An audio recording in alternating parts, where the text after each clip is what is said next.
Buenas noches, amigos, bienvenidos a Milenio 3. He cumplido 42 años y la verdad es que todo se me ha pasado tan deprisa. Creo que no ha habido un solo día en que no me haya asombrado, en que no haya sentido incluso hasta cierta lejanía, se podría decir, de algunas conductas del ser humano. Incomprensión, es esa mezcla: asombro, incomprensión, fascinación por la vida.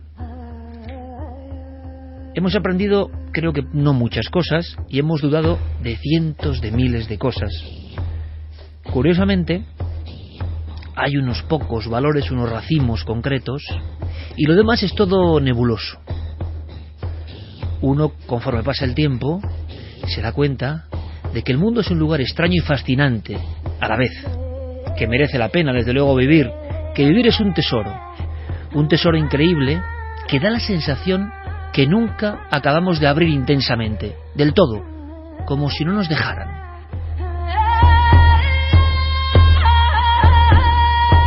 Yo, por cuestiones personales, he sido, desde niño, una persona envuelta en mil dudas, contradicciones. Son las que me han forjado como persona. Esa es mi personalidad concreta. Y sobre todo en los últimos tiempos, después de investigar tanto sobre casi todo, después de conocer a tanta gente que cuenta sus historias, después de saber algunas cuestiones de la ciencia y del misterio, al final es como un gran velo que se va cayendo. Hay cosas que uno no entiende nunca. Hay cosas que le hacen ser hasta escéptico de uno mismo.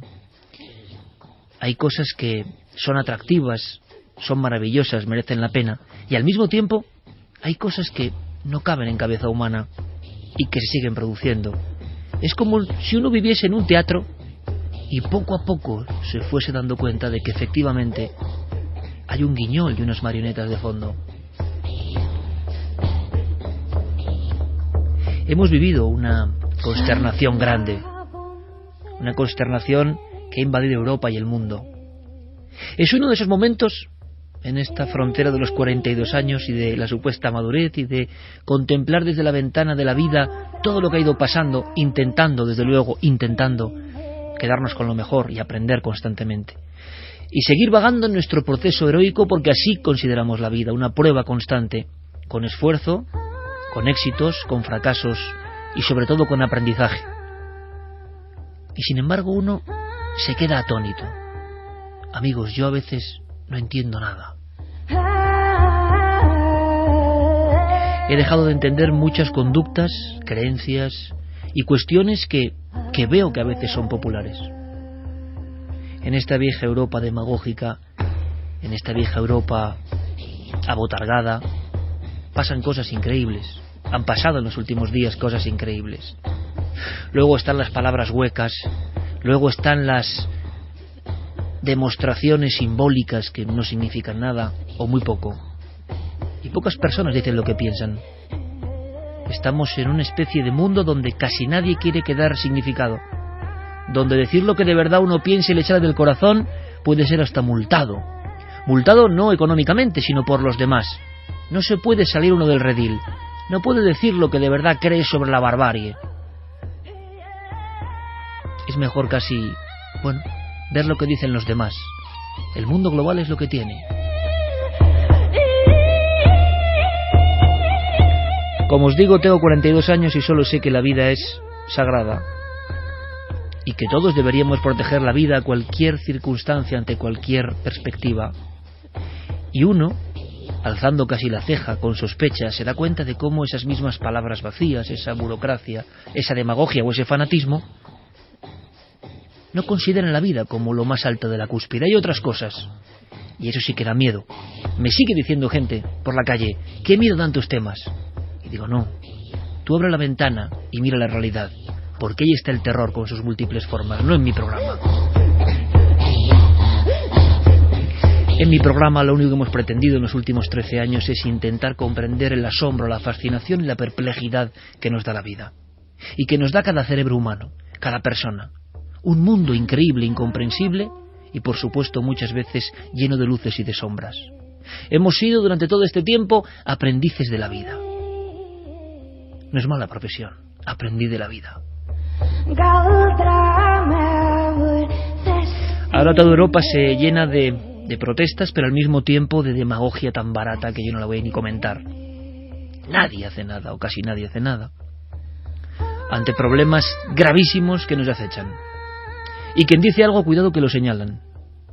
No se baje usted de la políticamente correcta historia del buenismo, porque todos queremos ser muy buenos. Pero hay momentos en que no se puede ser bueno, cuando peligra tu propio mundo y lo que hemos logrado entre todos. Y luego los que miran para otro lado, y de eso podría hablar con conocimiento de causa. Porque resulta que yo nací hace 42 años en un lugar que es la capital del País Vasco, y donde sabemos algo de lo que es la violencia, la burocracia, la demagogia y aquello de mirar para otro lado. Y sabemos del miedo, la barbarie, el fanatismo. ¿Cómo no vamos a saber?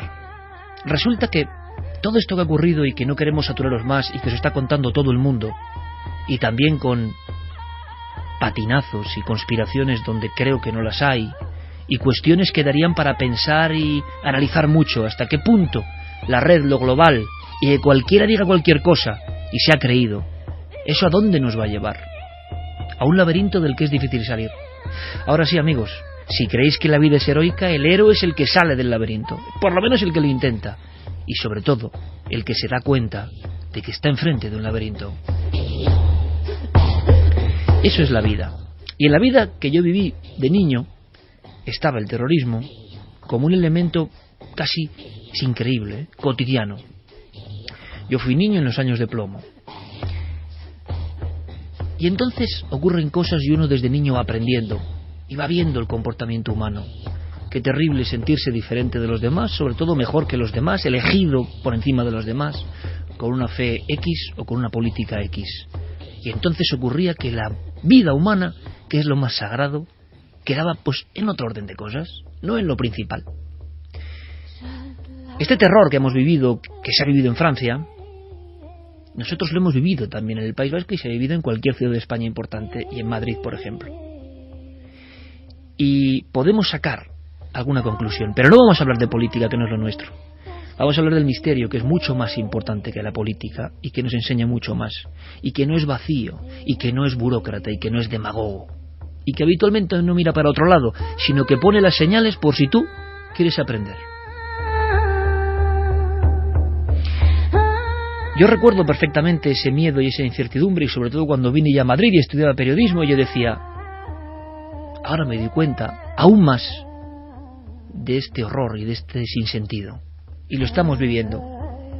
Un 17 de octubre de 1991 ocurría algo en el barrio de Aluche. Había 3 atentados al mismo tiempo. Seguramente los más jóvenes, y por fortuna para ellos, no lo recordarán. Han vivido en otra época, y por fortuna también ahora parece que ese miedo se nos ha ido pasando un poco. Y resulta que viene otro miedo todavía más irracional. Es como la eterna historia, el eterno bucle de locura en el que parece que el hombre, el ser humano, no puede zafarse. Aquel día me ha venido a la memoria cuando mis compañeros me han puesto sobre la mesa el día de mi cumpleaños, pero desde luego sabiendo muy bien lo que hacían, incitándome a un viaje terrorífico, de verdad, es así, es el terror. La propia raíz de la palabra lo dice. Tengo en las manos la portada de ABC del 18 de octubre del 91 y no sé ni cómo describirlo.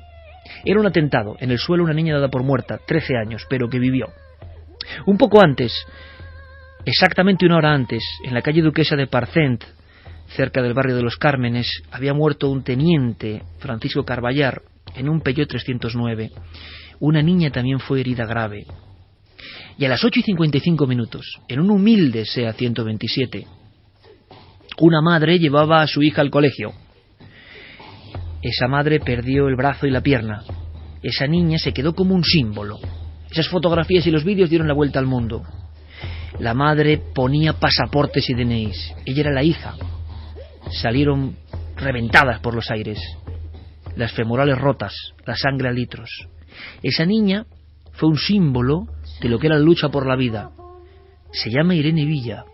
Y seguro que ahora con el nombre muchos han conectado con la historia. Y han conectado con miedos antiguos que creíamos ya enterrados y que son reales.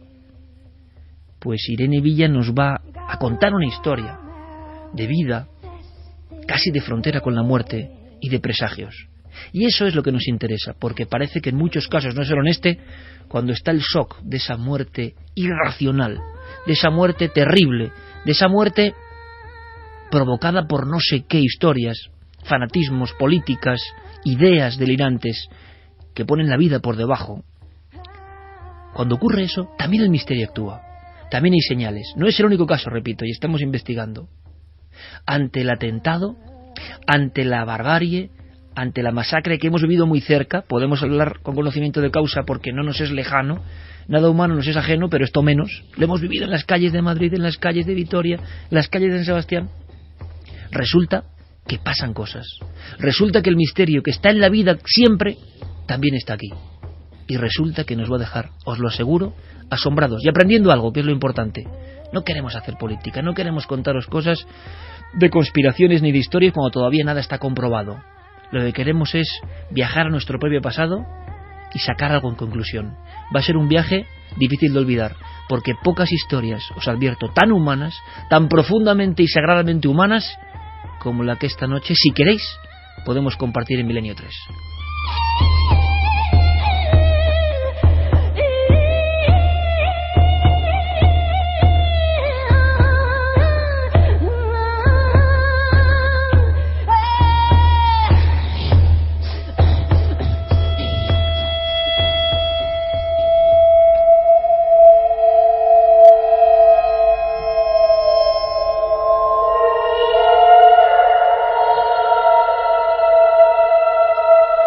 Con Fermín Agustí, Geray Martínez, Diego Marañón y Guillermo León, ya en navedelmisterio.com y en ikerjiménez.com preparando todo, con toda la actualidad, seguro en las redes sociales ya en Nave del Misterio, con todos los documentos.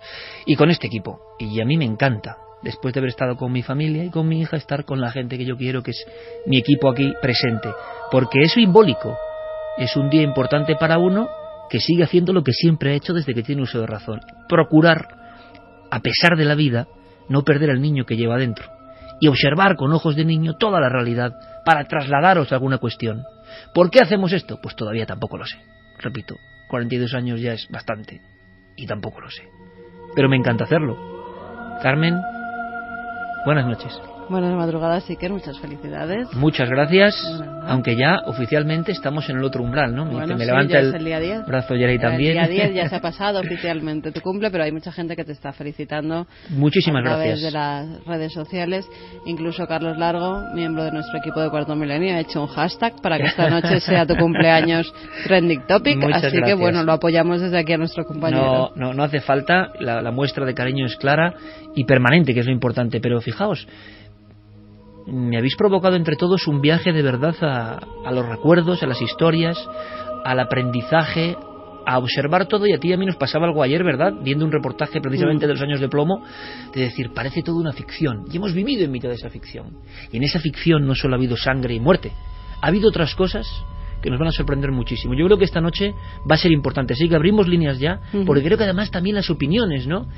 Repito, del misterio, no me gustaría convertir esto porque de política ya hablan otros y de cuestiones hablan otros, pero de misterio. Es asombroso, ¿no? En situaciones límite, cómo el misterio te venda sus claves y mensajes. Sí, además es curioso, ¿no? Cómo teníamos preparado este tema antes, desde el domingo pasado, y justo esta semana se produce pues todo lo que hemos vivido en Francia.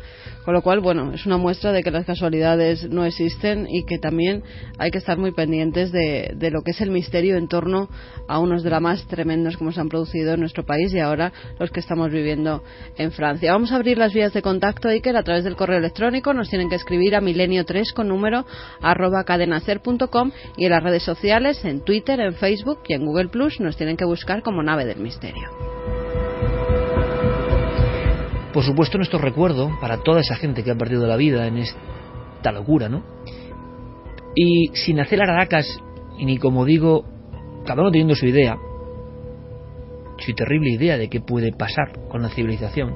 Decía Pérez Reverte en una columna sensacional, increíble, que yo recomiendo, que está recorriendo las redes, una columna como suelen ser las suyas, ¿no? Pero excepcional. Sí, que había escrito hace un mes, además. Sí, también un poco profética, pero como diciendo, no se puede ser romano y aplaudir las gracias de los bárbaros. Es que era así lo que decía Pérez Reverte, ¿no? ¿En qué sentido? En que hay que tener cuidado con la civilización occidental y ver qué hacemos con todo esto, pero no es mi cuestión, ni me voy a meter en camisa de 11 varas, como no se va a meter Santiago Camacho. Quiero, por supuesto, nosotros que sabemos lo que es la redacción, la vida en redacción, llevamos más de media vida en redacción, por supuesto, nuestro recuerdo, ¿no?, para un grupo de personas que simplemente estaban en una redacción intentando satisfacer a sus lectores con sus historias y que vieron cómo el terror se presentaba, ¿no?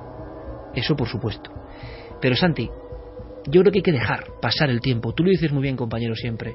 La conspiración en la historia y lo que falla, qué error es al minuto empezar a contar cosas, porque, ojo, que hay que dejar pasar un tiempo, porque si no estamos quizá cometiendo el error contrario. Buenas noches, compañero. Buenas noches, Iker. Pues sí, yo creo que este es un tema que de momento hay que dejar reposar. Yo no sé lo que ha pasado, aunque me causa cierta pena ver cómo parece ser que personas pues mucho más inteligentes que yo y bastante mejor informadas desde el minuto 1 lo tenían absolutamente claro y sabían que esto era una conspiración terrible.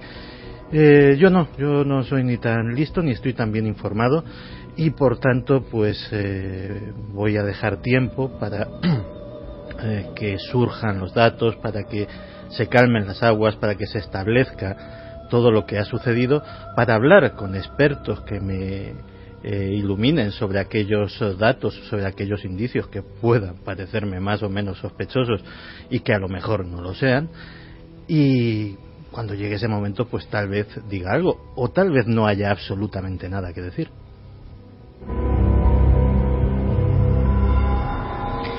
Javier, compañero, buenas noches.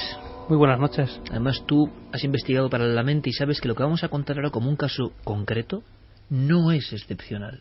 Y te has quedado sobrecogido. Seguimos investigando y queremos mantenerlo en cierta confidencialidad, pero simplemente para vuestra información, porque sois parte de este equipo de investigación, todos los oyentes, de todos los países del mundo, que hemos metido un poco el dedo en la llaga de muchos casos tan dramáticos en España y nos hemos dado cuenta de que, cuidado, que pasan cosas, sueños premonitorios, visiones, elementos que muchas veces no se cuentan porque no tienen nada que ver con el acontecimiento, pero con el tiempo transcurrido, algunos testigos, y hay que agradecerlo mucho, lo cuentan.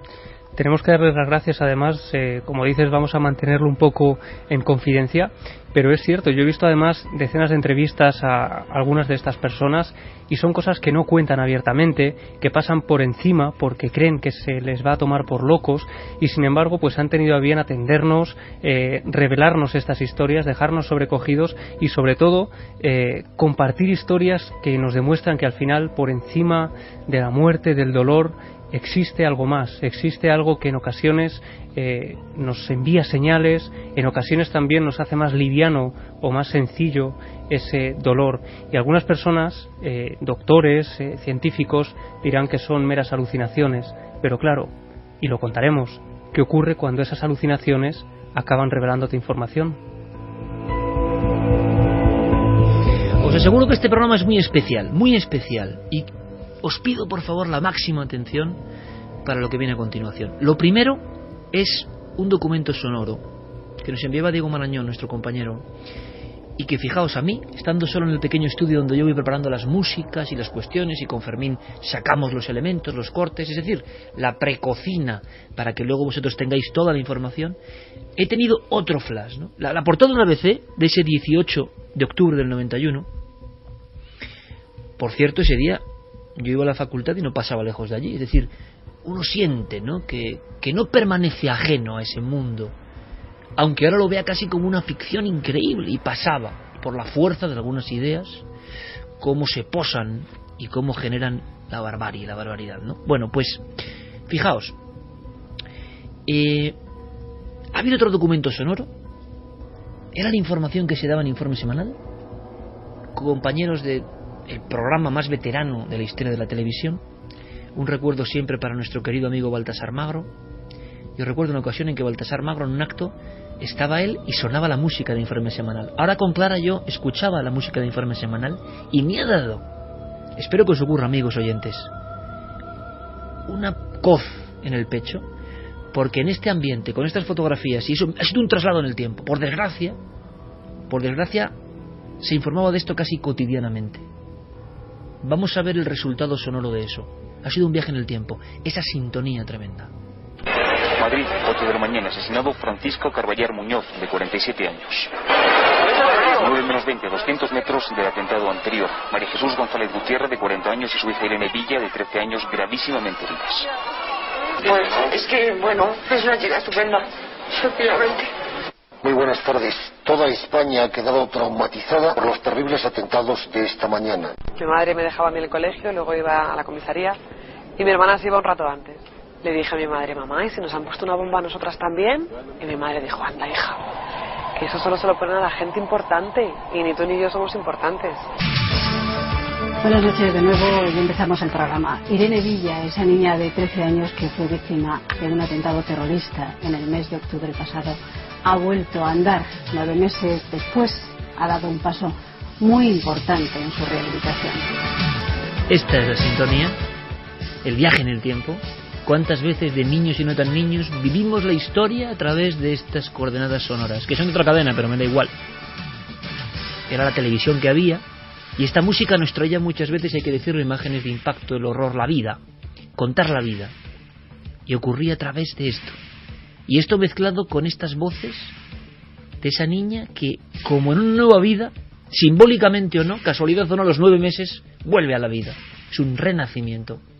Porque las imágenes, en blanco y negro, que yo he estado observando, Irene no tiene piernas, es un tronco humano, la sangre brota a litros, la dan por muerta. En las manos también faltan los dedos. Tiene los ojos cerrados como en un sueño. El coche es una especie de piña desmadejada de hierros. Es un humilde 127. La madre ponía pasaportes y DNIs. Ese debía ser su pecado. Y la niña de 13 años, que le gustaba patinar, bailar, en una casa muy humilde, que se describe en las noticias y en los periódicos, con la vida truncada, pero no murió.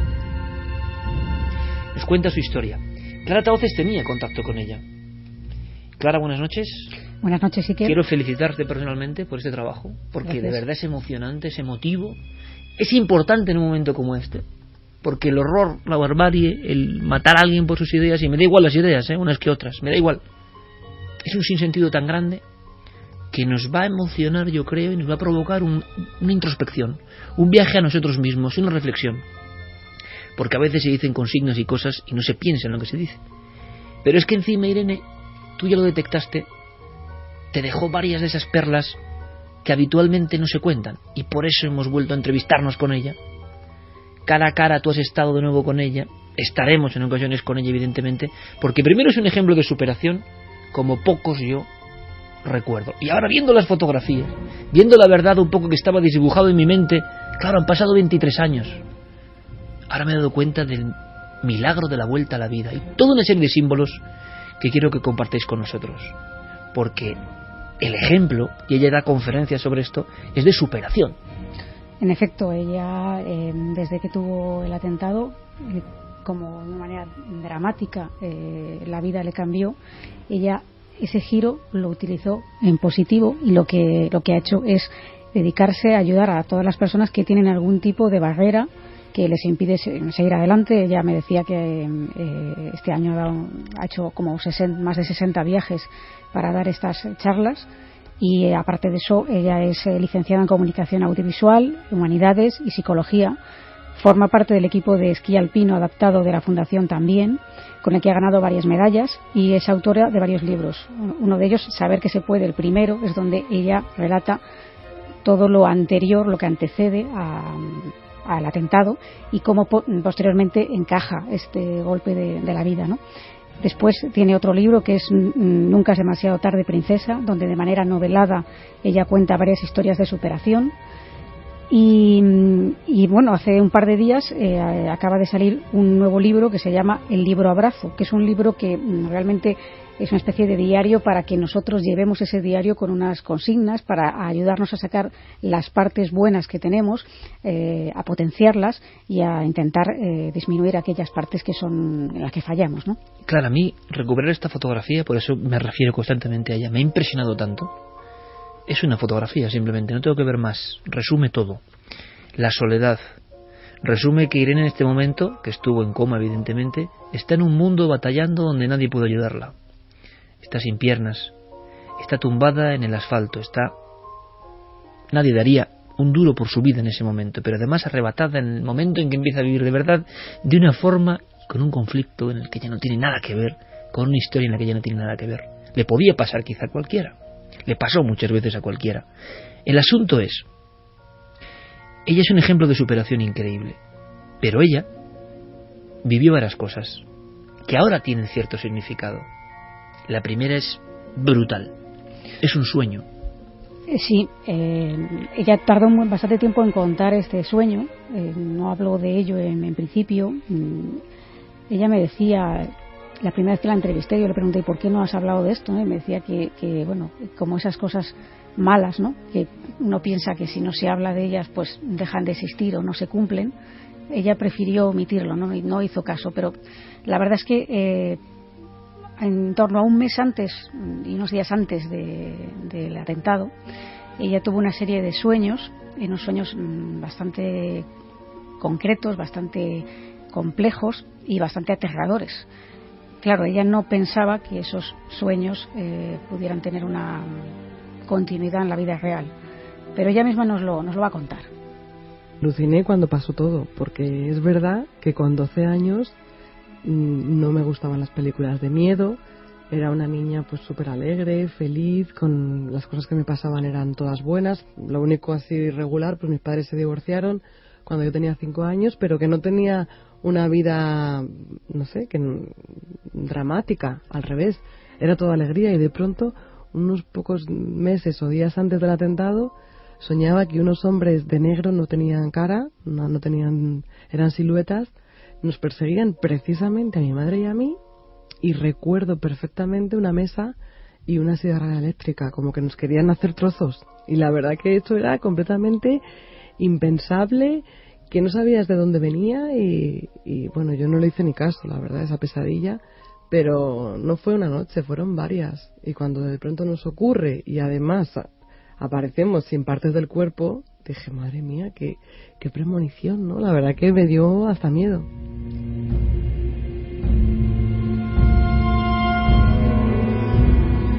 Tiene la lucidez Irene Villa para contarlo con esa fuerza. Vais a verlo y vais a vivirlo, amigos, porque es un símbolo, ¿no?, de la barbarie y de lo que hemos vivido en España. Parece increíble ver esa fotografía de la niña sin piernas, como dormida en un sueño ya en el más allá, y saber que ha hecho todo lo que ha hecho, ¿no? Que por fortuna el trasfondo de esta historia es de superación heroica realmente, de luchar contra toda la adversidad. Todos los problemas que nosotros podemos tener, ¿dónde quedan en comparación con la niña de la foto, ¿no? Por tanto, hay una enseñanza aquí para todas aquellas personas que, como nos pasa a todos, tienen peores y mejores momentos, malas rachas. A mí no me gusta el morbo gratuito, pero si tienen algún problema, casi como shock, que vayan a esa portada y que vean a esta niña, y que sepan lo que esta niña ha hecho, y que imaginen lo que ha sido el viaje a la vida de esta niña.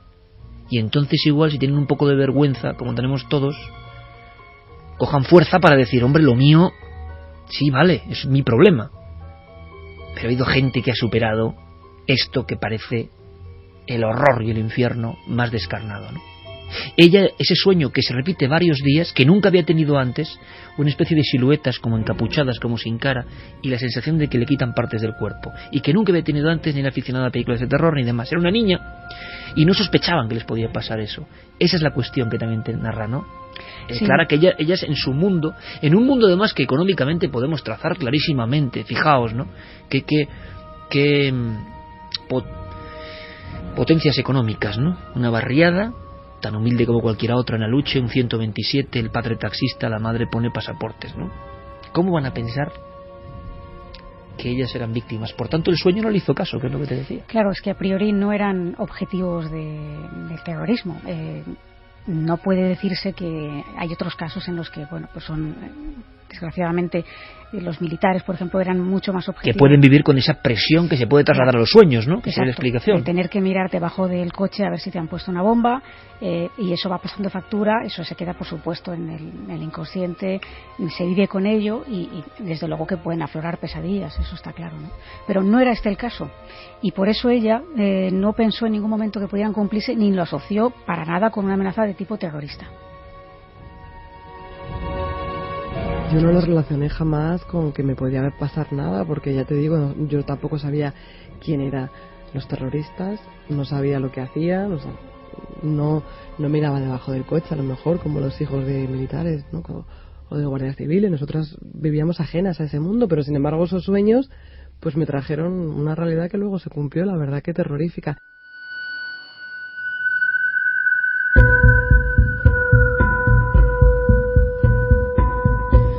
La verdad, sinceramente, y luego opinaremos, no sé qué significa esto, que tú tengas unos sueños premonitorios, porque tampoco te puedes salvar de lo que va a ocurrir. Es como si el cerebro se adelantase, como si unos símbolos se adelantasen. Deberíamos saber más de por qué pasa eso y pasa tantas veces. Otras veces no ocurre, evidentemente no ocurre.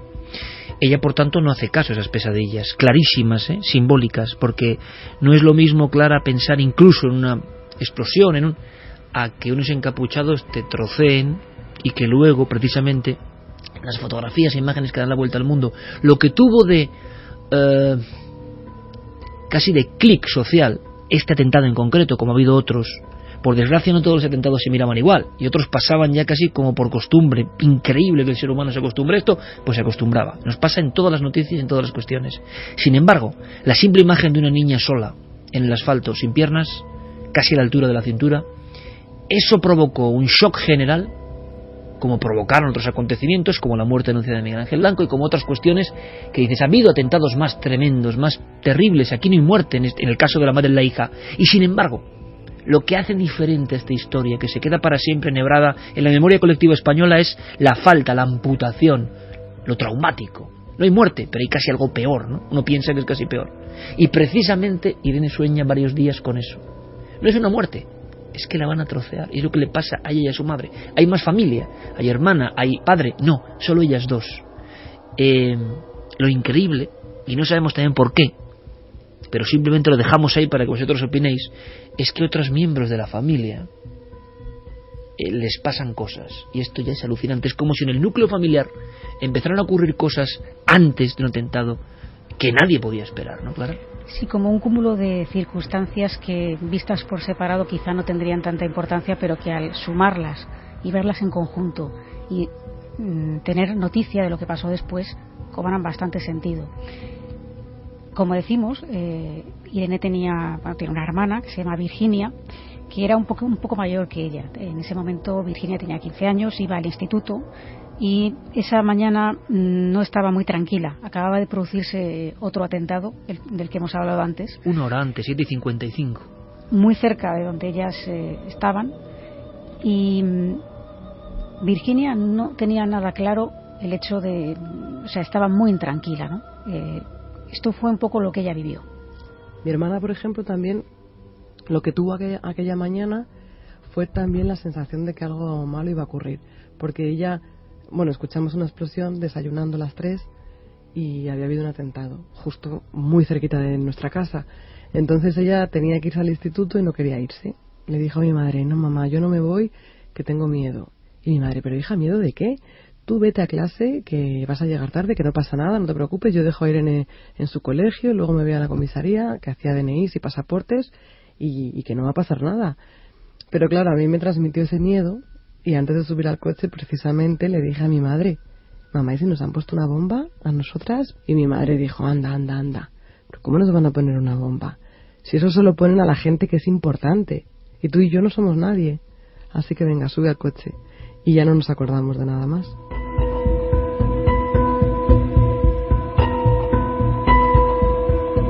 Dos y 6 minutos, esto es Milenio 3, en la cadena SER, intentando, como siempre, contaros de otra perspectiva diferente de la realidad, para saber algo más, para entrar en una historia humana, una historia evidentemente de dolor, pero ojo, de superación, porque esta persona, que parecía ya más en el otro lado que en este, segada a su vida, resulta que salió adelante, y también queremos saber por qué, cómo, qué empleó, cómo fue su mentalidad. Pero está claro que en la familia estaban ocurriendo cosas. Y lo de la hermana, que puede parecer lógico si está ocurriendo en Madrid eso, va más allá, con un acontecimiento que ocurre además en otro lugar que no es la casa. Sí, claro, porque hemos dejado a Virginia ahí con esa intranquilidad, pero que finalmente pues tiene que acatar un poco la orden de su madre, ¿no?, de ir al instituto y continuar con la vida, porque esto era lo que pasaba en aquella época. Surgían atentados casi a diario y teníamos que seguir con la vida, y esos atentados salían constantemente en la televisión. Es muy curioso. Yo sé que además a la audiencia le gusta que a veces contemos cosas personales, que nosotros no hablamos por hablar y dejamos retazos de nuestra vida constantemente en este micrófono, ¿no? Y Clara hace poco en la redacción, hablando de esto, nos contaba que tú ibas al instituto en aquel momento, atravesando los coches convertidos en esqueletos humeantes del atentado de la República Dominicana, por ejemplo, sí, en el Madrid de aquellos años 86 en concreto, y que casi lo vivíamos, o se vivía con un enorme impacto, pero como si fuese una especie de mal sueño. No tenía que seguir su vida, no podía detenerse, ¿no? Es lo que ocurre en este caso también. Exacto. Ella finalmente marcha al instituto y sigue estando muy intranquila. Ella no quería dejarnos, sabía que algo malo iba a pasar y no quería incluso ni que saliésemos de casa, ninguna de las tres. O sea que, pero bueno, se tuvo que ir al instituto, y es cierto que allí no estaba muy lejos tampoco el instituto, y ella no estaba tranquila, en ningún momento estuvo tranquila. Y a las 9 menos 5, que fue cuando explotó la bomba, ella ya estaba en clase, porque ella entraba antes, y se sobresaltó. Y en cuanto entró la jefa de estudios a su clase, sin decir siquiera Virginia Villa, ni decir su nombre, ella se puso a llorar. Dijo: algo le ha pasado a mi hermana y a mi madre. La verdad es que mi hermana sí que siempre ha visto cosas antes de los demás, porque a mí en un montón de cosas me ha tenido que echar un cable, porque ve más allá, ¿no? Tiene una intuición, la intuición femenina, eso que dicen, y luego aparte que es un poco bruja, como le digo yo, ¿no?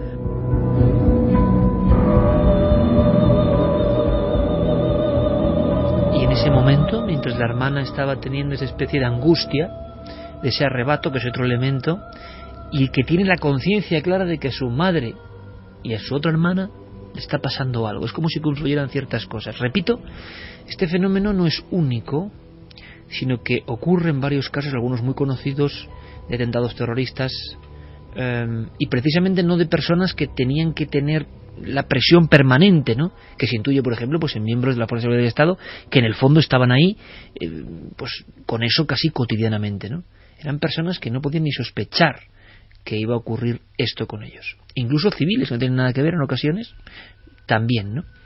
Entonces la premonición, cuando hay esa intensidad emocional, cuando la vida y la muerte se van a cruzar de una forma tan, decíamos, irracional, motivada por una fuerza tan primaria, quizá la colisión, pues puede que salte la chispa de este misterio. Irene Villa nos está sorprendiendo por la rotundidad, el aplomo, sin una gota de más ni de menos. Cómo cuenta su propia historia, porque otro la contaría de forma diferente, más dramática quizá, más doliente, más sintiéndose víctima, pero ella es alguien que vemos que tiene carácter, que ha salido de ese umbral, y luego en ese umbral pasaron cosas que nos va a contar, pero ella misma hace una especie de descripción de ese momento que su hermana estaba intuyendo, y esa descripción no hay que ponerle, sería una herejía, ninguna palabra más por mi parte, porque ella lo hace de esta forma. Gracias a que estaban las ambulancias ahí al lado cubriendo el atentado anterior, que por cierto no pudieron hacer nada por el teniente, sí, que se dejó 5 niños pequeños huérfanos, de los que me acuerdo cada día, por supuesto, porque fue terrible, pero es que esos médicos que no pudieron hacer nada por él, que murió en el acto, fueron los que salvaron a mi madre y a mí, porque yo con las 2 femorales rotas, o sea, perdía sangre a litros, y de hecho llegué, no respondía al electroshock. Y bueno, fue un milagro que de pronto me inyectaran sangre, que toda la gente se fue al Gómez Ulla a donar sangre, y la solidaridad de los madrileños, los españoles, de toda la gente que pasaba por allí, y gracias a eso sobreviví.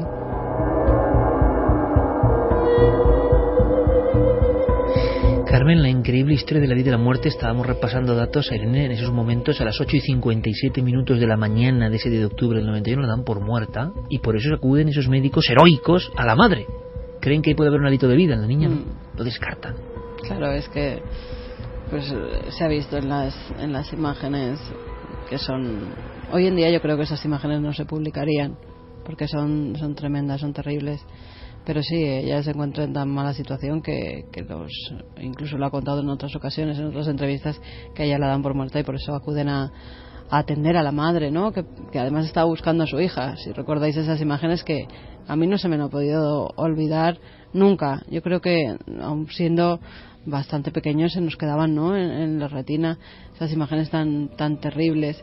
Y sí, eso es algo que está recordando mucha gente.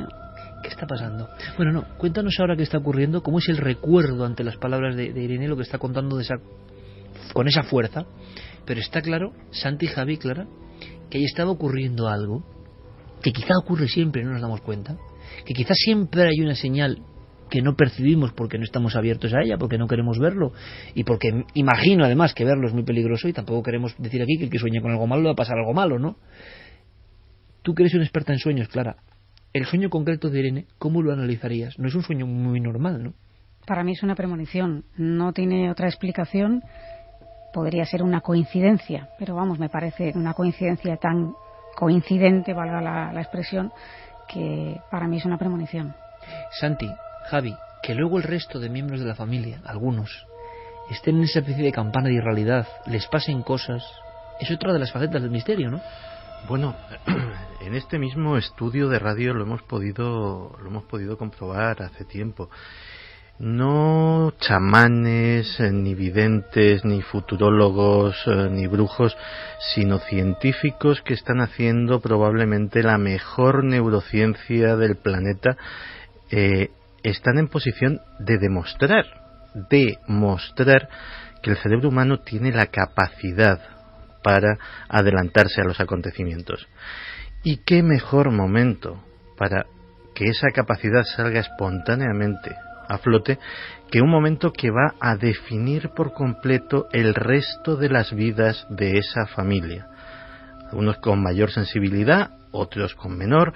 No sabemos quién sabe, si la madre tuvo un sueño parecido y sencillamente no lo recordó. Pero desde luego sí sabemos por sus propias palabras que Irene lo tuvo. Sí sabemos que como decenas de madres, decenas de hermanas, decenas de padres, la hermana Virginia tuvo ese presentimiento en un momento fatal. Y eso sucede en circunstancias dramáticas en todas las épocas, en todos los países, en todas las geografías. Cuando prácticamente día sí, día no, suceden cosas en Siria, en Pakistán, en Líbano. Supongo que decenas de madres y decenas de hermanas, que no conoceremos nunca, que su testimonio no nos va a llegar jamás, en ese momento en el que un coche bomba o un terrorista suicida hace explotar su carga mortal, han tenido esa misma sensación. Supongo que ahora mismo lo que nos está subyugando de todo esto es que es un caso que todos lo tenemos grabado en el ADN patrio, en el inconsciente colectivo, y conocer que eso también sucedió en ese momento le da el doble, le da un plus de impacto emocional. Pero estamos hablando de una realidad cotidiana, de que posiblemente ahora mismo muchos de nuestros oyentes estén recordando el momento en que murió su abuelo, el momento en que murió un familiar querido, el momento en el que estaban lejos y en su casa estaba sucediendo algo grave y ellos de alguna forma lo sabían. Y es que lo ha descrito perfectamente Santi, ¿no? Esa marca en el ADN patrio, en el inconsciente colectivo humano de esta comunidad concreta, pues resulta que ahora muchos se dan cuenta, jolín, aquí también está el misterio, ¿no? Y lo sabemos porque Clara hace un buen trabajo y dice, aquí puede haber un caso, una historia. Si Irene quiere contarla, es otra cuestión, ¿no? Porque lo lógico sería callarlo en muchos casos. Y entonces nunca pasa nada. Las señales están muchas veces. Lo importante es intentar leerlas. ¿Con qué código? Eso ya es otra cuestión, claro, no es fácil. Y sobre todo luego contarlo. ¿Para qué? para darnos cuenta de que esto debe ser más cotidiano. Quizá aquí están esas potencialidades ocultas del ser humano que todos hemos intuido desde el principio del tiempo y que en situaciones dramáticas, ¡pum!, se disparan de esta forma. Claro, pero de alguna forma hemos decidido olvidar esas señales, dejar de hacerles caso. Cuando uno tiene un sueño de estas características, piensa que puede ser una pesadilla recurrente y efectivamente, de hecho yo esta semana me he preguntado en varias ocasiones ¿qué haría si de pronto tuviéramos uno de estos sueños? ¿Qué haremos cualquiera de nosotros si el día de mañana, ya no digo ir a coger un avión y soñar que ocurre algo con ese avión, ¿no? Porque eso sí que es más o menos normal, pero lo que le ocurre a Irene, por ejemplo, que era una niña que no veía películas de terror, que de repente empieza a soñar con algo que no es común, porque soñar con unos seres de oscuro que intentan amputarte, una mesa de autopsias. Para una niña de 12 años, desde luego, no es un sueño normal, ni siquiera para una persona normal. Y sobre todo, la madre y ella, nada más. Eso es, la madre y ella, y que fuera un sueño recurrente, es decir, que se repitiera en varias ocasiones desde un mes atrás. Y que luego las imágenes, repito, que convierten esto en símbolo, son precisamente la falta de esos miembros, ¿no? Claro. Provocan el shock, provocan la incredulidad en el público, es decir, esto ya es el horror, esto por desgracia no puede ocurrir, ¿no? Esa revolución pasa durante el año 91. ¿Por qué esas imágenes tienen eso concreto? Y desde luego yo creo que estoy con Clara en que esto tiene, bueno, no sé, de explicarlo de forma racional sería muy complicado, y más sabiendo que hay otros casos en los que ocurre algo muy parecido, que unos días antes de repente un sueño parece revelador y eso acaba demostrándose unos días después.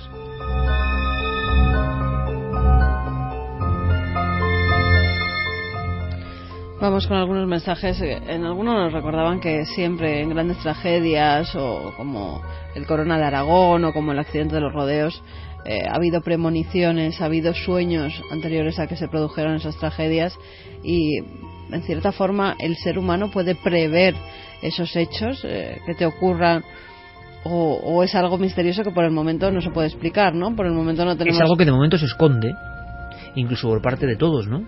Que no se controla, pero resulta que si hilamos las tragedias nos encontramos muchas veces, y aquí hemos contado muchas, con esa excepcionalidad. ¿Hasta qué punto esa excepcionalidad resulta ser una regla? Ese es el gran desafío, ¿no?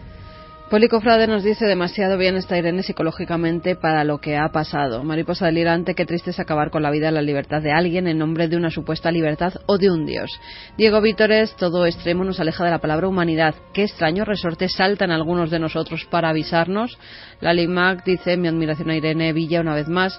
Muchos no somos capaces de superar ni una mínima parte de lo que ha hecho ella. Claudia Domingo: es tremendo el caso de Irene Villa y todas las atrocidades terroristas. Gracias por traernos este terrible caso, Clara. María Teresa Corral dice que ella tuvo un sueño también, un mes antes de la muerte de mi hijo. Soñaba repetidamente que la tierra se abría y salían gritos y mucho llanto y dolor. Se repetía noche tras noche. No sé si tiene relación. Podrían decirme: mi hijo murió de pronto a las 3 de la madrugada. Madre mía. Nos cuentan también, por ejemplo, Joe Ángel López: no es lo mismo, pero mi hermana mayor también en su día, con 12 años, soñó con que a mi abuela la venía a buscar una bruja y la parte derecha del cuerpo la tenía flácida. A los pocos meses a mi abuela le dio una trombosis, dejándola paralizada la parte derecha del cuerpo y falleciendo a las pocas semanas. Qué simbólico esto, por ejemplo, ¿no? Como si hubiera arquetipos en un mundo paralelo que no entendemos y que a veces, porque no siempre, evidentemente, se presentan, ¿no? Te avisan, ¿no?, de que algo malo va a ocurrir, y además muy parecido con lo que luego posteriormente ocurre. Loreto Gasván: solo a los que nos pasa sabemos lo que es que te dé un vuelco el corazón y quedarte con un mal cuerpo sabiendo que algo malo va a pasar.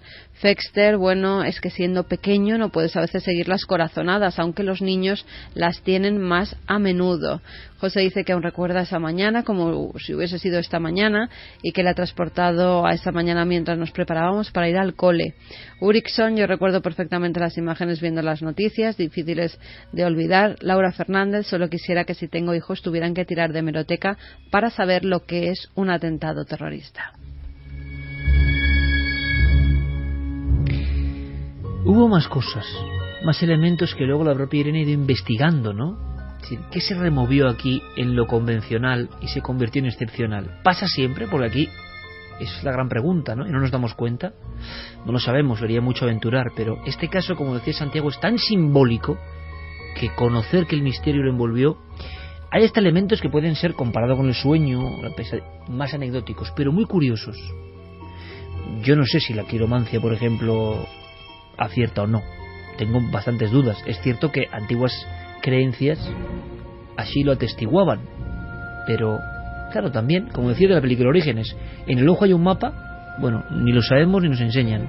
En la mano hay un mapa. Se ha frivolizado tanto que esto queda como una guía para epatar a las amiguitas y a los amiguitos y es una tontería, o no, o realmente hay una historia que, como estas señales y presagios, nos han eliminado y por eso no sabemos la profunda verdad.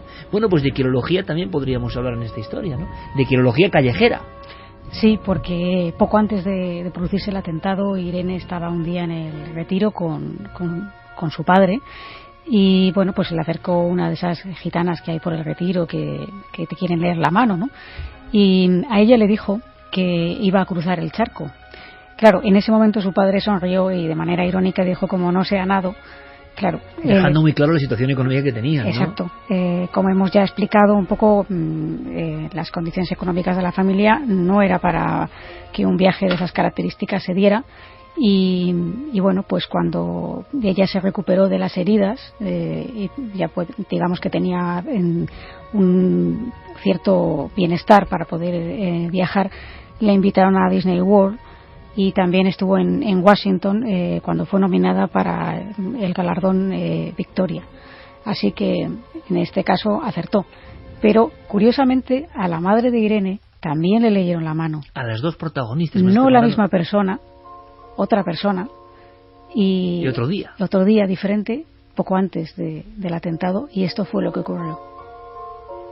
Sí, le leyeron la mano y lo que pasa que no quiso seguir leyendo, porque esta persona al principio vio que muy bien, porque dejaba de trabajar, que era lo que ella quería, porque era bueno, pues como muchas, no, ella hacía muchas horas extras pues para poder sacarnos adelante a mi hermana y a mí. Estaba todo el día en la comisaría. Entonces decía, vas a dejar de trabajar. Y mi madre, ay, qué bien, qué alegría, pero de verdad. Pero eso es que me va a tocar la lotería, porque vamos, si no, ¿cómo voy a dejar yo de trabajar? Y entonces decía, no es por algo bueno, así que no quiero seguir leyendo. Es algo muy malo, le dijo. Así que déjame, que no quiero seguir viendo. ¿Pero por qué? Pero, por favor, míramelo, léemelo. Y no quiso. Así que se quedó con la intriga mi madre, pero es cierto que dejó de trabajar, claro, le dieron la invalidez.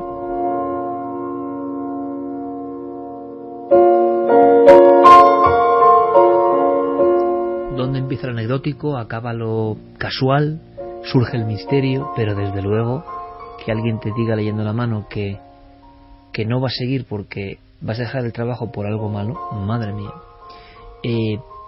Puro azar, la madre y la hija, como si estuvieran señaladas por algo, ¿no? Como si pequeños impactos que no son racionales estuvieran avisando de algo que ellas por supuesto no podían ni intuir, ¿no? La frase de Irene cuando ese día de octubre del 91 se monta en el 127, que quizá también los más jóvenes no lo sepan, ¿no? Pero era un coche pues de los más humildes que había, para que veamos un poco, ¿no? el entorno. Pone la llave de contacto y la última frase y después el no recuerdo es: hija, ¿cómo nos van a poner una bomba si nosotros no somos nadie? Por fortuna, ¿no? Pero parece que eran alguien y resulta que la explosión. Y para Irene un extraño viaje, un viaje que también te ha contado Clara y yo creo que es sumamente interesante, porque se produce además el debate que comentaba Javi, el vivir algo y el que alguien inmediatamente, rápidamente te diga no, tranquilo, que eso es eso, pero uno se quede con la sensación de que lo que ha visto no tiene que ver con las drogas, con la morfina, con los calmantes, ¿no? Y que esa sensación se quede ahí en ella siempre. Sí, porque Irene pasó 3 días en coma. Y durante estos 3 días entre la vida y la muerte, tengamos en cuenta que había perdido mucha sangre, que se temía seriamente por su vida. Bueno, pues en ese tiempo, mientras todo el mundo estaba muy preocupado por ella en cambio tuvo lo que ella me ha definido como la experiencia más placentera de su vida. Tuve un estado de paz impresionante como no he tenido nunca jamás en mi vida. Lo que pasa que un neurólogo luego me quitó la esperanza de que eso era el camino hacia la muerte. Me dice, eso era el efecto también de la morfina que te habían puesto, porque lógicamente si venía completamente desangrada y por los 4 miembros soltando sangre, porque las manos también las tenía dañadas, me faltaban dedos, las 2 piernas, Entonces, claro, para todo ese dolor, los injertos y todo lo que me tuvieron que hacer de reconstrucción entera del cuerpo, me abrieron también la tripa de arriba abajo para ver si tenía algún órgano interno, se había explotado, reventado. Entonces me hicieron de todo y para ello pues me pusieron mucha droga, mucha morfina y bueno, lo que utilizarían en aquel año, en el 91, que no creo que sea igual que ahora la anestesia. El caso es que, no sé si fue producto de la anestesia o del paso a la muerte, que yo no le tengo ningún miedo porque creo que es algo placentero y maravilloso el morirse, pero yo estaba en la gloria. 2:27, vaya frases más personales, ¿no? De una persona que ha estado en el umbral, porque ella llega a ver cosas. No es solo una cuestión de estar en un estado placentero, sino que llega a percibir una serie de elementos que le hacen estar muy bien y que no quería volver, que es lo que te contaba también, ¿no? Sí, ella estaba tan a gusto que no quería volver. No quería volver y pese a que escuchaba la voz de su padre, ella no quería regresar. Mi padre sentía que me llamaba y yo no quería ir. Como que él estaba en el lado de la vida de despiértate tal, y yo que no, que yo me quedo aquí. Y la verdad que bueno, al final fue como un despertar, pero que yo estaba mejor en el otro mundo. Por eso no tengo miedo a la muerte, nada, jamás. A lo que sí tengo miedo, lógicamente, pues es un familiar, un ser querido, un hijo, por ejemplo, que eso sí que es horrible, ¿no? Que le pueda pasar algo. Pero yo al momento en que me muera, o cuando alguien se muere, no siento pena por esa persona. Creo que esa persona descansa. El problema es los que nos quedamos aquí, tenemos que afrontar una pérdida humana, eso sí que es duro. Vi, no sé, un lugar, sí, puede ser muy luminoso, muy placentero, muy a gusto. La verdad que han pasado ya muchos años, pero lo recuerdo como algo glorioso.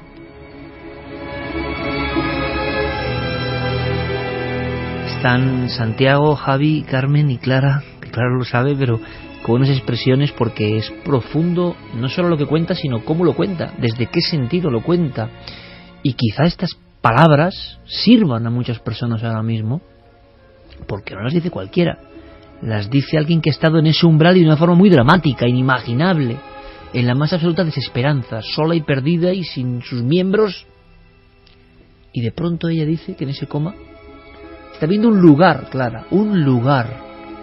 Y que luego enseguida viene el neurólogo a decirle, en el fondo, ojo, no sé si el neurólogo que interviene en la operación o no, pero lo heroico, vital, fundamental, siempre lo digo, me quito el sombrero, la acción de los médicos, clarísimo. Pero viene alguien que ya da un aspecto, que sea queriendo o no, como para que no te salgas del raíl. Entonces tú siempre vas a contar, no, me pusieron X elementos y por eso vi ese lugar. A lo mejor no tiene nada que ver, porque hemos visto que muchas personas sin esos elementos han visto prácticamente lo mismo, ¿no? Y también todo lo contrario. ¿Cuántas operaciones se llevan a cabo a diario? Gente que le meten morfina, le meten anestesia y no ve ese lugar. Cualquiera, ¿no? Yo he tenido operaciones, alguna con anestesia general, por ejemplo, y la reacción o lo que uno vive es lo que viviría cualquier persona. ¿Por qué de repente gente que está con un pie en el otro mundo es justo la que tiene esas experiencias tan placenteras que le producen tal cambio que acaban perdiendo el miedo por completo a la muerte? Es que yo creo que, ¿verdad, compañeros? Hemos tenido aquí el renglón total de experiencia que en tu alma es tan fuerte que puedes hablar así. Es que si no hablas así, es que no se habla de la muerte, que es un gran dilema, enigma que está ahí, que si no nos angustia, ¿de por qué no pensamos? Pero nos ha enseñado Occidente a no pensar en ello, pero ahí está. Y alguien habla con esta autoridad y con este cara a cara diciendo, yo sé que el que muere descansa, y quizás porque ha estado en ese lugar. Es una declaración tremenda que a mí me ha impresionado tanto como la del compañero que vino con el tema de Belmez y nos dijo que ni por sus hijos quería regresar, que es que eso ya lo dice todo, ¿no? Pues sí, de hecho, nosotros en el papel extraño que nos ha tocado de ser casi los hechiceros de la tribu, buena parte de nuestro trabajo lo hacemos en esa línea, en la línea que separa la vida de la muerte, y hemos tenido que conocer, que entrevistar, no solamente a personas como el doctor Gaona, que estudian este fenómeno, sino también a los que han estado y a los que han puesto un pie en el otro lado de la frontera. ¿Y qué tendrá eso ¿qué tendrá? Y algún día lo sabremos, queramos o no, ¿qué tendrá que nadie vuelve igual? Nadie vuelve siendo... La experiencia es iniciática y transformadora. No son las mismas personas, y sobre todo hay algo común. O sea, eso sí que... la frase es: no tengo más miedo a la muerte. Esa frase la dicen el 100% de los casos de las personas que hemos conocido y entrevistado a lo largo de los años. Pues no sé, pero desde luego a mí yo me quedo, y es con lo que me quiero quedar personalmente, con que es como poco una experiencia muy alentadora.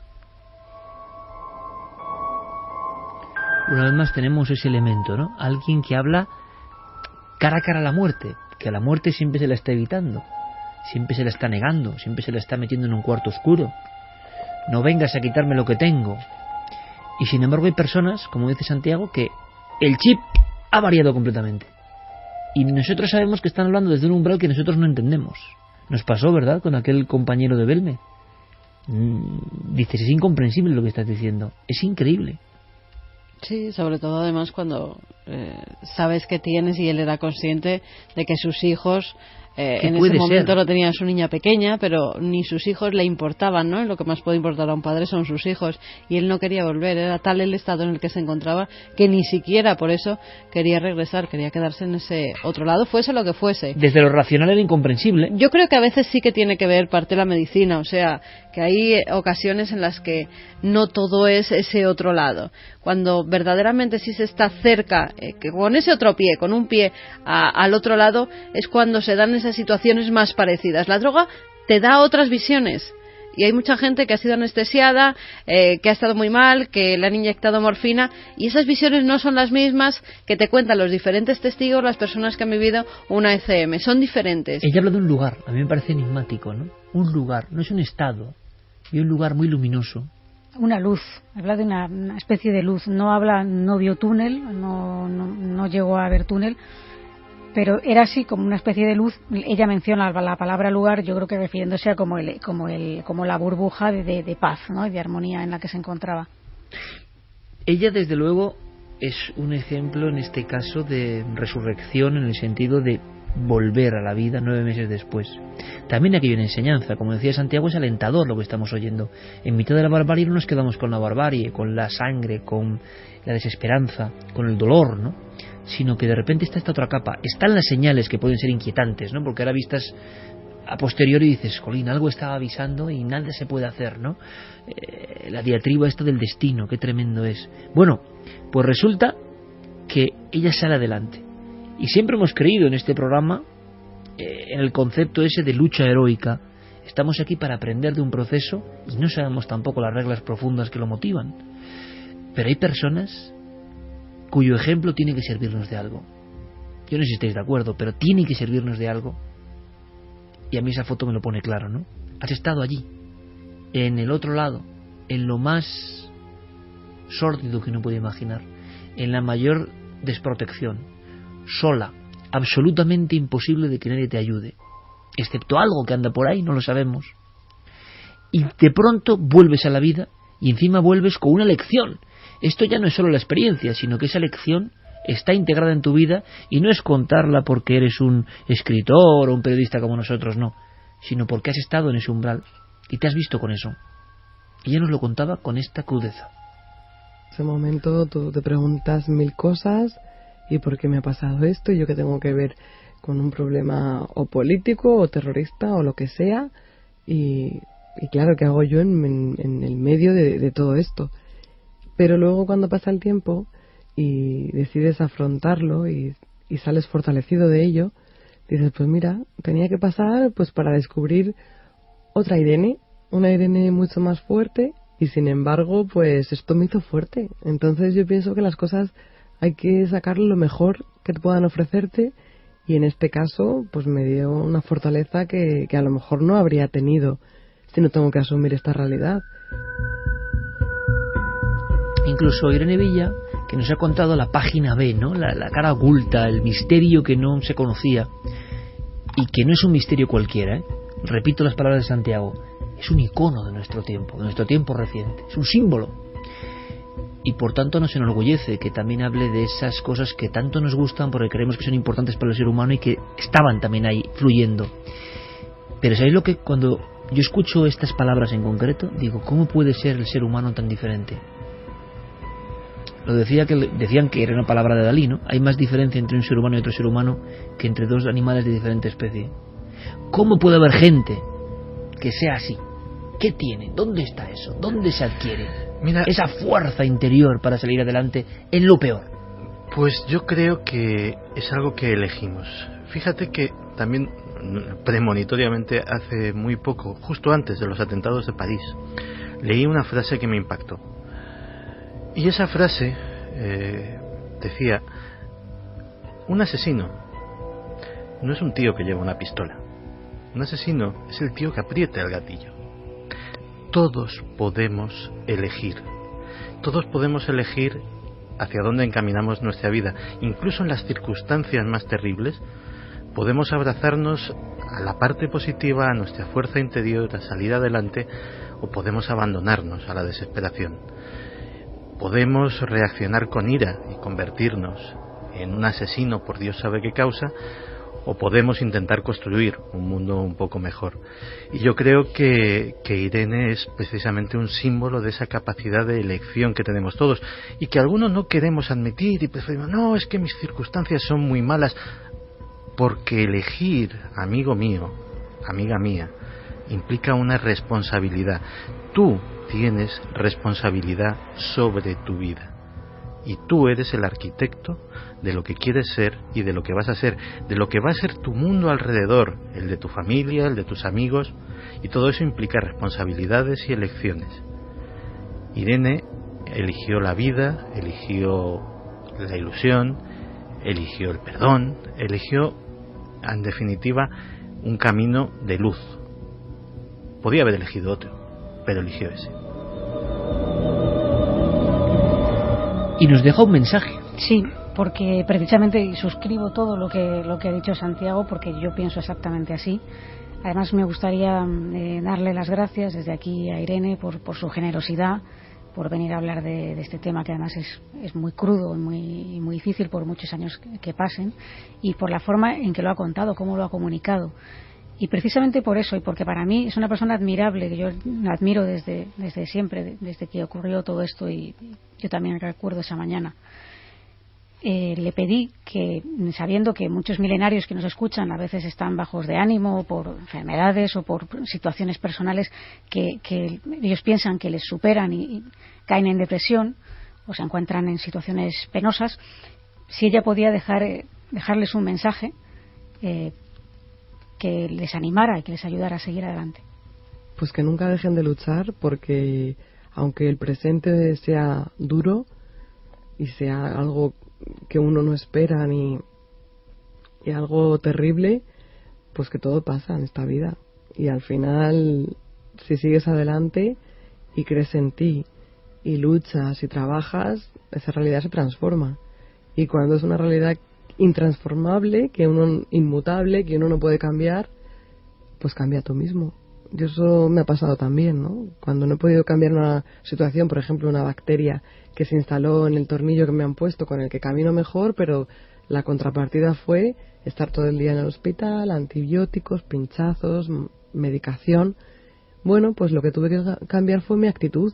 Cuando me empecé a desesperanzar, dije, de eso nada, esto no puede poder conmigo. Si no ha podido una bomba, que como dice mi madre, estamos a prueba de bomba, pues no va a poder una bacteria.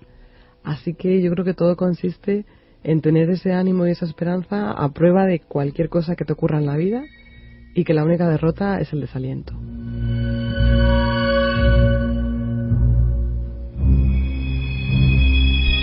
Son palabras para reflexionar, que nos demuestran que somos un misterio, como yo decía al principio, un misterio inabarcable, que nunca uno entiende. Uno no entenderá, si se pregunta las cosas, no entenderá nunca su especie, ni se entenderá a sí mismo del todo, y la vida será una búsqueda, ¿no? La vida pasa, parafraseando a John Lennon, pero yo digo, mientras estás buscando, ¿no? La cuestión es, ¿por qué algunas personas... Ha habido una palabra que ha dicho Clara que me parece clave, ¿no? Y esto creo que es una enseñanza importante. Le supera. cuando los problemas, sean cuales sean, nos superan y cuando nosotros superamos al problema. Esa batalla, ¿no? Yo soy más fuerte o tú eres más fuerte. Bueno, yo recomiendo, y no es nada agradable, ¿eh? Pero algunos, que vayáis a esa portada del diario ABC, que se puede, en la hemeroteca, del 18 de octubre del año 91. Cuando veis esa foto, no hace falta decir más lo que significa en su soledad, además, fijaos, por encima de la, para mí, de la violencia, la soledad de esa niña, como nadando en el asfalto. Cuando escuchéis lo que estáis escuchando y comparéis con esa foto, podremos decir, hombre, algo de nosotros tiene que decir. Hay que echarle redaños, sea cual sea la circunstancia que tengamos, porque sabemos que hay una fuerza que nos puede llevar. Lo contrario, lo vemos, ¿no? Nos ahogamos nosotros mismos, hombre, diariamente, a veces en vasos de agua, ¿no? Pues yo creo que esto, al final de un drama, puede ser una gran lección. Por tanto, como tiene ese elemento, Clara, yo te vuelvo a decir que gracias por traernos este testimonio realmente emocionante y simbólico. Las gracias hay que dárselas a ella realmente por venir aquí, además venir personalmente para hacer esta entrevista. Antes de marcharnos a Irlanda, para conocer otra historia de, desgraciadamente, el terrorismo, el terror es el tema, ¿no? Pero nosotros, como veis, con otras perspectivas, poliédricas, diferentes. Vamos a Irlanda porque ha habido una investigación que os va a sorprender. Pero sí me gustaría, ¿no?, unos mensajes sobre este tema tan especial. Ignacio dice, vaya lección de amar la vida que nos da Irene Villa a todos. Crazy, no me puedo imaginar la rabia que deben de sentir las víctimas como Irene al ver a los etarras salir en libertad impunemente.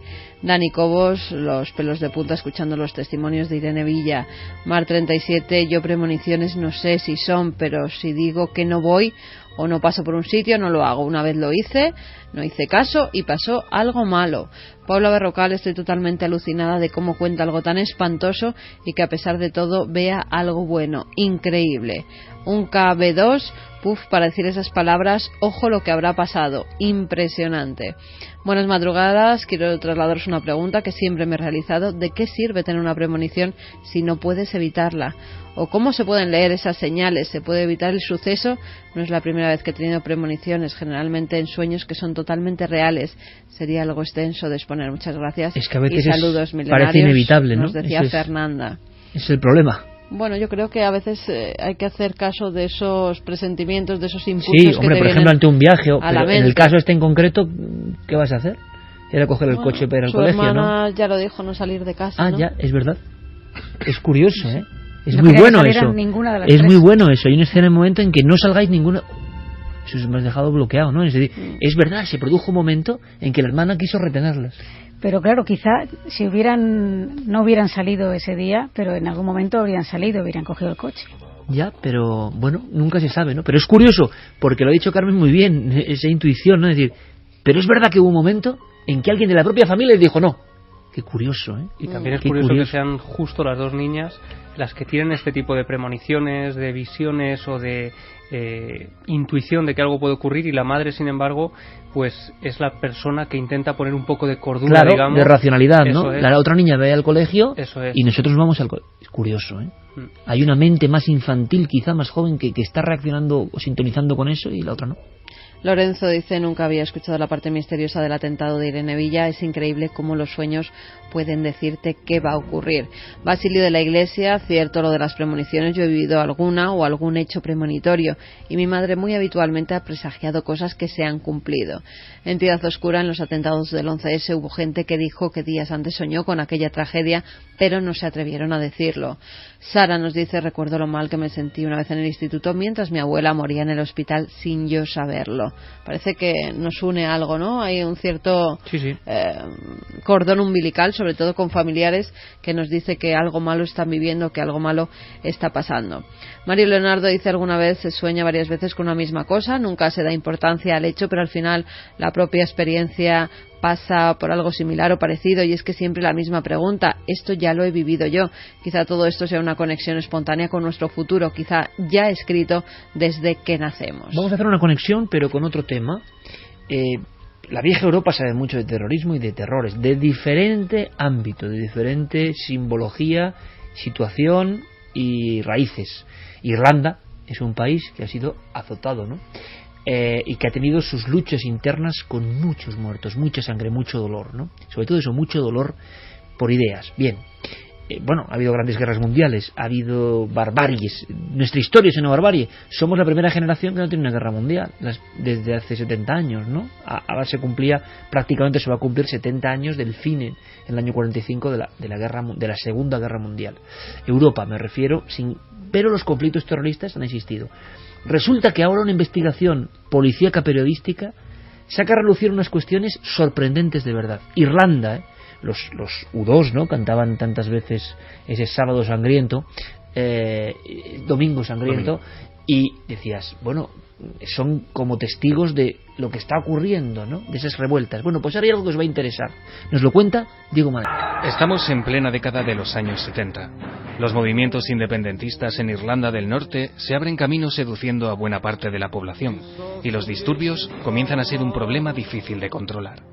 La causa es una innegable influencia social y política que los servicios de inteligencia británicos están a punto de dinamitar utilizando un arma mucho más poderosa: el miedo. Nos manifestamos porque desde la partición de Irlanda, los católicos aquí en el norte han sido discriminados por la mayoría protestante. En vista de la situación de falta de seguridad que hay en la provincia, todos los desfiles, procesiones y manifestaciones quedan prohibidos hasta nueva orden. Cualquier persona que participe en la organización de tales eventos se expone a ser detenida inmediatamente. La ley es la ley y debe ser respetada. Entre 1972 y 1974, la sociedad irlandesa está al borde del conflicto civil. Otra guerra, la psicológica, parece ser la única vía capaz de debilitar la imagen y la percepción por parte de la población de los grupos armados emergentes. Es entonces cuando, en un movimiento hacia el ocultismo pocas veces visto en la historia, el MI5 acusa a los independentistas de estar usando la magia negra para seducir a la población.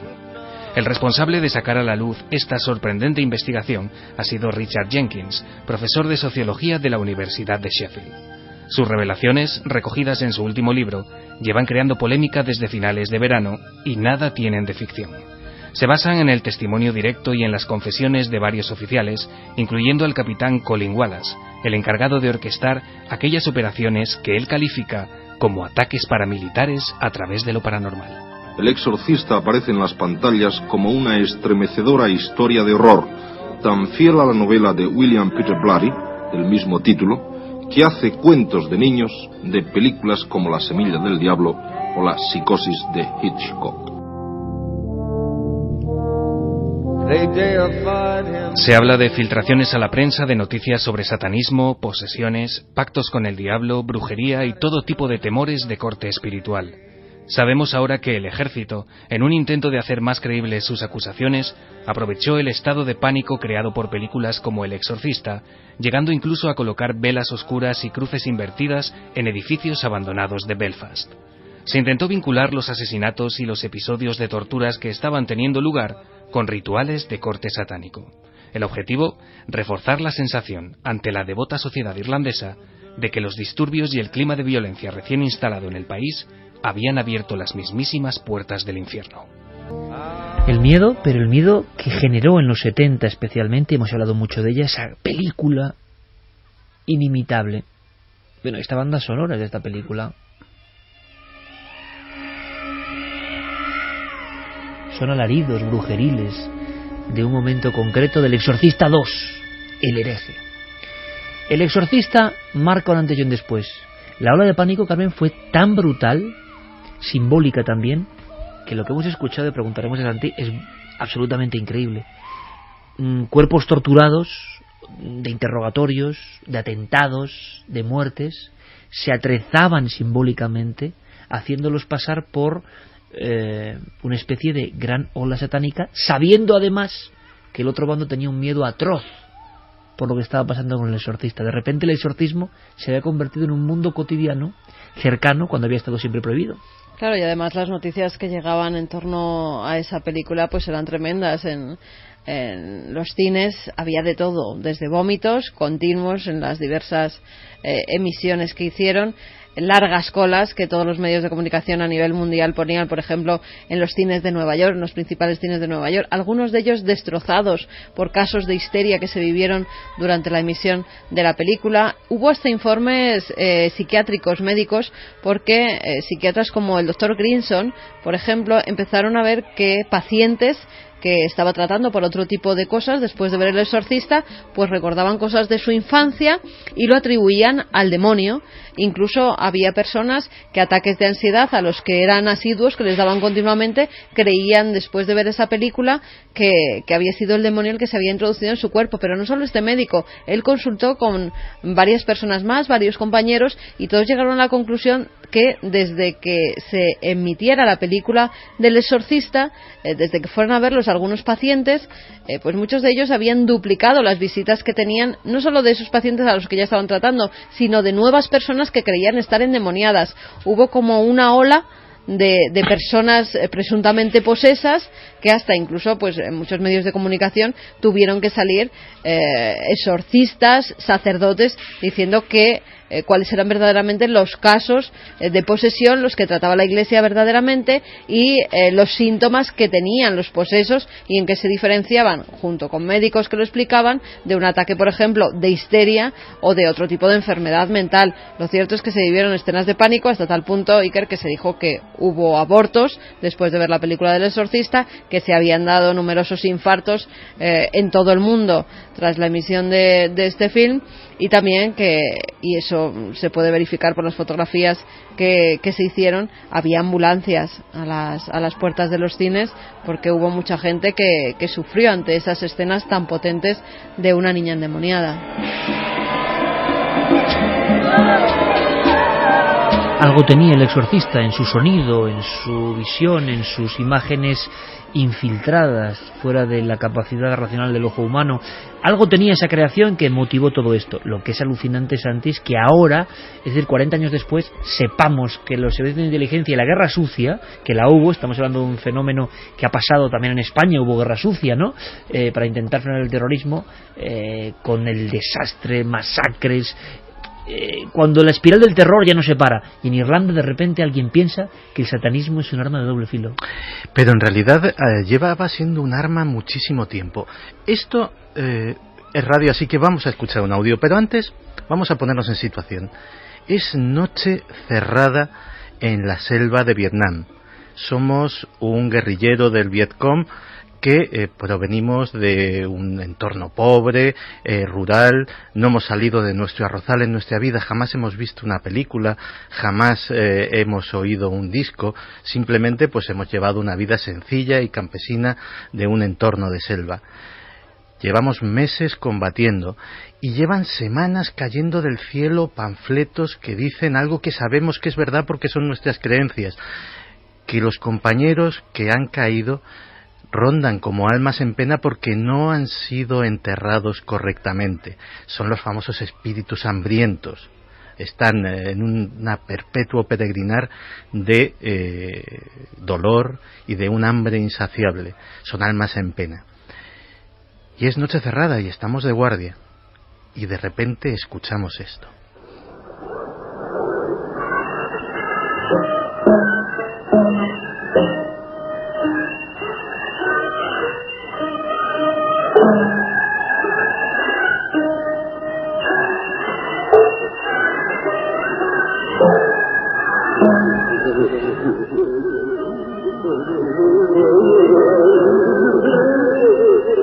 ¿Esto qué es, Santi?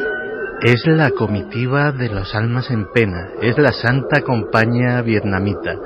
Esto fue creado por el Departamento de Operaciones Psicológicas del Ejército estadounidense, acompañado de esos panfletos de los que estábamos hablando. Sí, la cinta dura 3 minutos largos y viene a ser como una especie de psicofonía del terror, pero hecha A ver, déjame.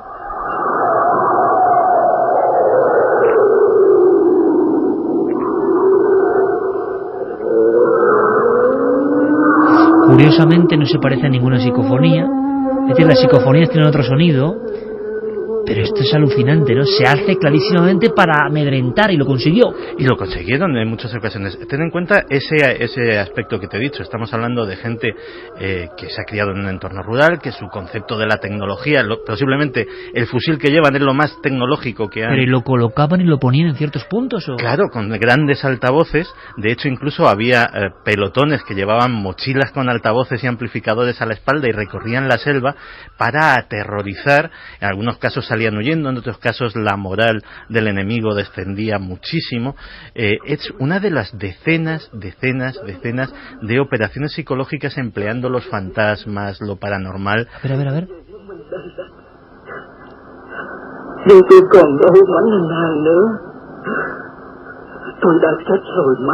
Esto es terrible, es que me estoy imaginando el alma del muerto vietnamita que le está hablando al otro, al lado de la foresta.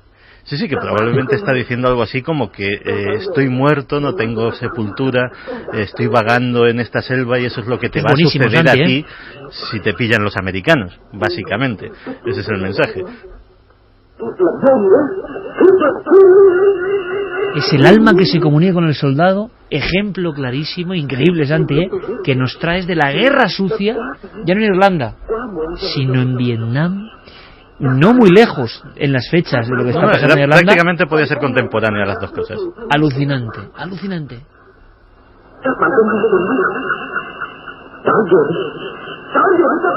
Bueno, esta especie de interpelaciones las imaginamos en un soldado con una emisora que está generando en esa selva oscura un miedo, un terror. Quítalo ya, Geray, no sea que estemos difundiendo algo un poco extraño.